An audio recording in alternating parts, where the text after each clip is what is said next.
I'm Jan Folena, partner at Stradley Ronan. Just coming from a panel reading the signals, SEC exams and enforcement after year one. I was a participant on the panel, and I'm here with Mike Spratt, who is the moderator of our panel from the ICI. Hi, Jan. Thanks for the introduction. Enjoyed being on the panel with you. Yeah, it was great. Mike, what would you say the biggest takeaways were from that panel? I would say the biggest takeaway that I had was exams and enforcement are definitely still cops on the beat. On the exam side, much of the priorities and the focus areas are the same as they have been over the past few years. On the enforcement side, there definitely does seem to be more of a focus on the quality of the cases rather than the quantity of the cases.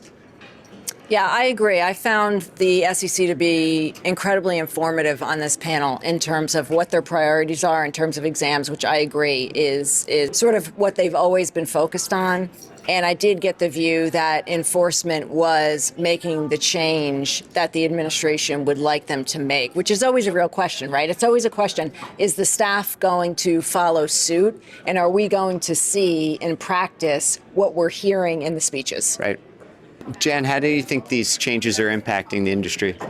Yeah, I think they are. I think the industry functions a lot better and is more able to innovate and make changes if they're not under the constant threat of being sued in an enforcement action.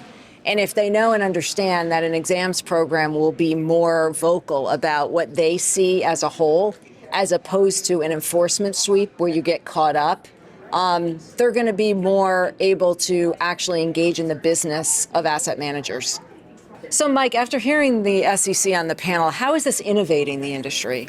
One thing that I really took away, particularly on the exam side, was Vanessa talked about how the exam focuses will change as there's different risks in the industry. And one of the areas of innovation that we're seeing is more registered funds providing retail investors with access to private investments.